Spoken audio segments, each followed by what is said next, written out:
Et c'est tout le monde, c'est Shido, on se retrouve bien pour un nouvel épisode Achat Manga, voilà j'ai oublié le nom, tout simplement l'Achat Manga numéro 8, donc qui couvre tout simplement la deuxième semaine de mars. Voilà, encore une semaine bien remplie, avec de beaux titres à vous montrer, bon, toujours dans le même délire que la dernière fois, on complète, des nouvelles séries, et je crois pas qu'il y ait, non, il n'y a pas de série finie par contre pour cet épisode-là. Là, on avait fini du coup Chobits pour le dernier épisode avec le 7ème tome qui me manquait. Là, aujourd'hui, malheureusement, à part de la nouveauté et de la suite, on n'a que ça. Donc, les amis, c'est parti pour le premier tome. Donc, le premier tome, c'est un manga que j'avais découvert parce que tout simplement, la promotion du titre, l'objet en tout cas promotionnel, était assez, comment dire, exotique pour le manga. Voilà, d'habitude, bah, on a des images, on a des cartes, on a des marque-pages, parfois des petits acryliques aussi, mais là c'est vraiment délirant. Malheureusement, j'ai jamais réussi à trouver l'objet promotionnel. Ça aurait été marrant de vous le présenter en vidéo, mais pour ceux qui savent un petit peu ce qui était sorti récemment, nous avons le premier tome de Partners 2.0. Voilà, un petit manga qui, on va dire, raconte l'histoire de deux personnes, voilà, sur la jaquette. Heureusement, j'ai plus les noms en tête. Je l'ai lu assez vite, dans un moment où j'avais pas trop la tête non plus à le lire. Mais bon, c'est comme ça. Ou tout simplement, c'est deux personnes qui sont en manque.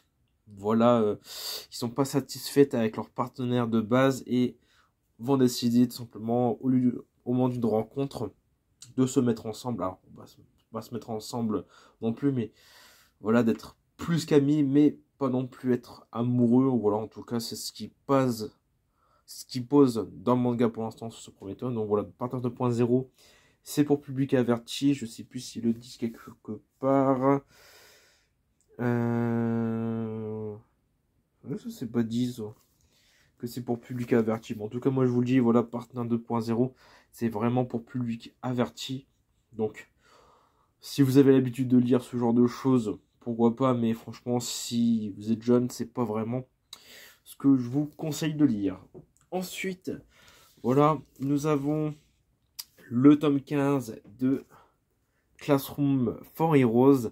Voilà le petit manga où tout simplement on va suivre, comment il s'appelle déjà, je me rappelle même plus, Blade, voilà, un ancien brave, un ancien héros qui, durant le combat contre le roi démon, ou seigneur de démon, je me rappelle plus, a malheureusement subi trop de revers, des attaques et tout, il a trop subi. Malheureusement, il est aujourd'hui bridé de ses capacités et il ne doit plus les utiliser, au risque de mourir vraiment. Et vous allez voir, c'est assez rigolo dedans. Bon, pareil, forcément un contenu nullité dans Classroom for Heroes. Déjà 15e tome, donc c'est déjà une bonne série qui rentre dans la catégorie moyen long. Voilà, pour moi j'estime qu'une série courte, c'est moins de 10 tomes. Moyen court, c'est entre 10 et 20 tomes. Moyen long, bon, c'est entre 15 et 30. Et vraiment, série longue, je pense que c'est à plus de 30 tomes, même si on peut dire que plus de 20 tomes, c'est une série longue, c'est vrai, il faut le dire. Mais quand on voit que certains titres font plus de 30 tomes, comme My Hero Academia par exemple, voilà, je vous dirais pas non plus les One Piece, les Dragon Ball, Detective Conan, tout cela pour vraiment les très longues séries. Mais voilà, j'estime qu'une longue série, c'est à plus de 30 tomes quand même. Moyen long, voilà, c'est entre 15 et 30. Moyen court, c'est entre 10 et 15. Une série courte, c'est moins de 10 tomes. Voilà, après, chacun met les chiffres qu'il veut dans les catégories qu'il veut. On continue. Alors là, c'est vrai que c'était un peu la sortie de chez Doki Doki. Donc, après Classroom for Heroes, on a le tome 4 de ZKF King, le voici, où tout simplement, on suit le prince, pas déchu, mais voilà, c'est il. Un prince qui, malheureusement, a été envoyé sur une île, sur un rocher, au beau milieu d'une mer, d'un océan, et qui va essayer tout simplement de construire ce qu'il peut grâce à ses capacités qu'il ne connaît pas encore. Vous allez voir, c'est super sympa à lire, surtout que le titre ZKF King, je pense, en dit un petit peu sur les attributs du personnage. Donc voilà, grâce aux naufragés, grâce aux créatures qu'il va rencontrer, il va franchement développer une petite communauté et devenir vraiment le roi de son bastion grâce à ses capacités et à son domaine. Ensuite, voilà, on a le tome 6 couleur de quintessentiel quintuplé. Donc, quand vous savez, quintessentiel quintuplé, qui s'est terminé il y a maintenant presque un an, si je ne me trompe pas, étant donné qu'on est déjà au 6e tome ici, qui compte donc 14 tomes édition classique noir et blanche, mais Pika Édition a décidé, voilà, il y a quelques mois, de ressortir quintessentiel quintuplé en couleur. Franchement, est-ce que c'était obligé? Je ne pense pas, mais bon, voilà, c'est pour faire vendre du titre. L'animé, on va dire, c'est conclu grâce au film. Il y a le mois dernier, si je ne me trompe pas, qui était sorti, que je n'ai pas encore vu et que je pense qu'il raccourcit un petit peu le manga en termes d'histoire. Mais bon, voilà, donc le tome 6 de quintessentiel quintuplé.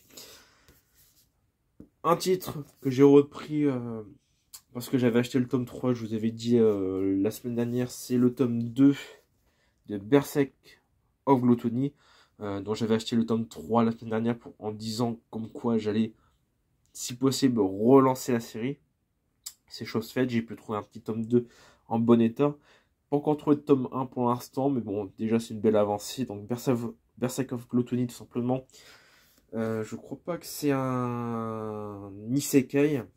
Donc tout simplement, on va suivre l'histoire de Fate Graphite, qui aura la capacité de gloutonnerie, de souvenir vraiment du lointain, de chez lointain. Quand j'ai commencé à lire Berserk of Gluttony, c'est tout simplement une capacité qui permet de voler la capacité d'un adversaire battu, si je ne me trompe pas. Mais malheureusement, il va y avoir un contre-coup grave à cette capacité. Vous allez découvrir tout ça dans le premier tome. Et on va suivre du coup les aventures de Fate, avec du coup les compagnons qu'il va rencontrer tout au long de l'œuvre. Je trouve que les jaquettes sont assez jolies, assez belles. Donc là, on a une petite jaquette rose qui fait plaisir, franchement. Avec une jaquette de souvenir, c'était jaune pour le tome 3. Et ça doit être bleu ou rouge pour le... Non, violet. Il était violet le premier tome. Je m'en rappelle, il m'avait surpris pour ça, donc c'est plutôt cool. Donc ça, c'est pareil, c'est encore un doublon. On a encore dans du contenu, on va dire, un peu plus haute, avec le tome 8 de HX Voilà, c'est un titre que j'avais toujours pas réussi à récupérer, malgré qu'il était sorti il y a 15 jours déjà. Actuellement, on est le 12 mars. Il était sorti dans le courant du 4 mars, quelque chose du genre. J'ai jamais réussi à le trouver, que ce soit dans les bibliothèques ou dans les petites librairies spécialisées manga. Je n'avais jamais réussi à le trouver. Là, j'ai pu le trouver. Il était enfin arrivé en magasin. Je suis plutôt content de l'avoir pris. Donc, Berserk of Gluttony, ça rejoint du coup la Mangatech. J'ai repris un autre tome avec le tome 3 des Princes Alchimistes, du Prince Alchimiste. Pourquoi je le représente encore une fois, c'est que actuellement, le seul tome que je vous avais présenté, malheureusement, était un peu corné, on va dire. Donc, j'ai pu réussir à trouver un tome en meilleur état. Donc, c'est pour ça que je vous le représente encore aujourd'hui. Mais franchement, je pense que ça peut être pas mal pour ressortir cette œuvre.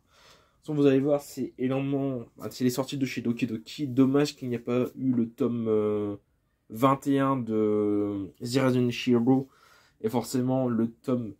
À chaque fois, j'oublie. Est-ce que c'est le tome 16 ou 17? Dans le tome 18 de Mushoku Tensei. Voilà. Malheureusement, comme vous savez, Mushoku Tensei, c'est 1 tous les 6 mois. Voilà, c'est une sortie semestrielle. Et Zirazen Shiro, je crois que c'est le mois prochain qui sort. Donc forcément, dommage que c'est pas sorti tout en même temps. Mais forcément, vaut mieux qu'ils sortent par paquet, par petit paquet, par vague de sortie, que tout sortir d'un coup. Ça évite que les gens qui achètent que du Doki Doki achètent tout en même temps. Et 2, ça permet de couvrir les mois de sortie, surtout tout au long de l'année, malgré les œuvres sorties. Et forcément, on arrive déjà au dernier manga à vous présenter pour cette vidéo aussi. Encore un de chez Doki Doki. Il s'agit tout simplement du tome 20. Voilà. De Battle Games in 5 Seconds. Voilà, enfin on arrive au tome 20 de Battle Games in 5 Seconds. Ça veut dire que tout simplement, pour moi, ça avance pas mal. Et surtout, j'apprécie énormément le fait qu'un titre que je possède dans mon Mangatech s'arrête pas avant le tome 20. Ça prouve que franchement c'est une bonne série. Même si, voilà, par exemple, quand 14 Social Quintuple en 14 tomes était sorti et avait été fini en 14 tomes sortis, franchement je trouvais ça assez bien. Même si c'est toujours bien de voir qu'un titre dépasse les 20 tomes. Voilà, on sait que tout ce qui est chiffre des dizaines dépassés, c'est une nouvelle étape franchie pour le tome. Et surtout, ça veut dire que derrière, pour ceux qui commencent le titre, voilà, je sais que beaucoup, quelques-uns en tout cas qui me regardent, essayent quand même de compléter, d'acheter de nouvelles séries que je présente.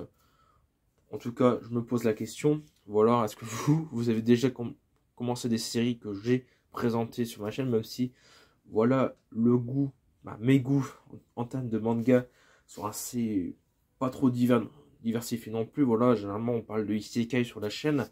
Voilà, ça recouvre une bonne partie de mon mangatech, mais de temps en temps il y a quand même quelques titres qui ressortent. Par exemple, je sais qu'on avait, je sais pas si vous verrez bien là-bas, mais à côté des Symphosiennes, on a les premiers tomes de Beyond the Clouds. Voilà, que certains ont acheté et qui ont apprécié de le lire. Voilà, bon, j'espère beaucoup que certains de mes titres que j'achète pour vous auront quand même une petite signification derrière pour pouvoir éventuellement pousser à l'achat et découvrir une nouvelle œuvre. En tout cas les amis, voilà, donc on a actuellement 1, 2, 3, 4, 5, 6, 7, 8 et 9 nouveaux tomes achetés pour la Mangatech. C'est plutôt une bonne semaine. Voilà, pour une petite Mangatech bien remplie. La semaine prochaine, normalement, il y aura encore quelques titres à acheter, beaucoup moins que les 15 premiers jours de mars, mais quand même, il y en a quelques-uns pour finir le mois de mars. Voilà, en tout cas, ce mois-ci, ça a été bien rempli. Donc, les amis, j'espère beaucoup que cette vidéo vous aura plu. Nous, on se retrouve très vite pour de prochaines vidéos. C'était Shido, c'était les amis. Voilà, allez, je vous dis à une prochaine. Salut!